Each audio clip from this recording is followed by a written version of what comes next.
Hello friends.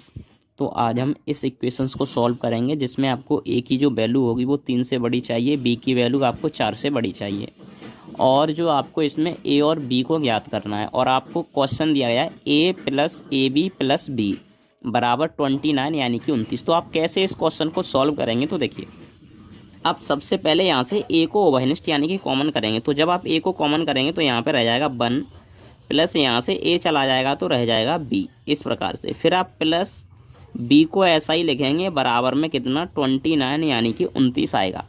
फिर देखिए आपको क्या करना है, यहाँ आपको 1 प्लस बी दिया हुआ है और यहाँ पे सिर्फ बी है, तो आपको यहाँ पर भी 1 ऐड करना है। तो आप क्या करेंगे, ए कोष्टक में 1 प्लस बी और प्लस 1 यहाँ पर भी ऐड करेंगे प्लस बी बराबर में। अब ये 1 कहाँ से आया, तो देखिए आपको यहाँ पे क्या करना होगा, आपने यहाँ पे एक जोड़ा है तो आप इधर भी एक जोड़ेंगे तो कितना है 29, इसमें आप एक को जोड़ देंगे तो कितना हो जाएगा 30, इस प्रकार से।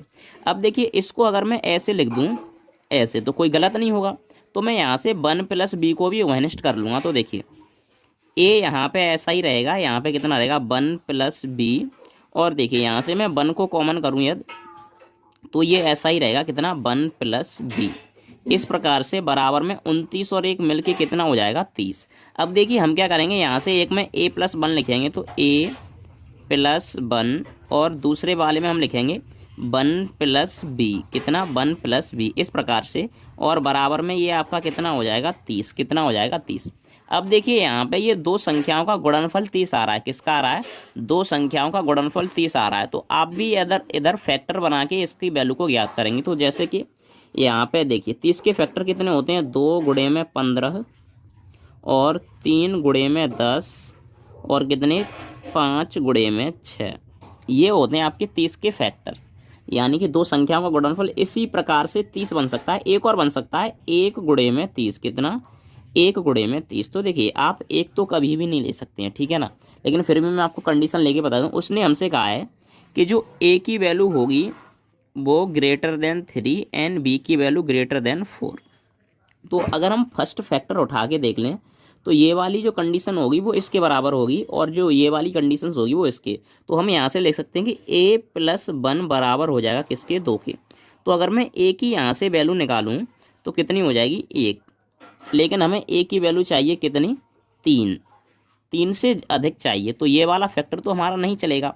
अगर मैं यहाँ से इसको ले लूँ तो b की वैल्यू हमें 4 चाहिए, तो यहाँ पे 4 वैल्यू नहीं प्राप्त होगी, तो ये वाला फैक्टर नहीं चलेगा, इससे कैंसिल आउट करेंगे।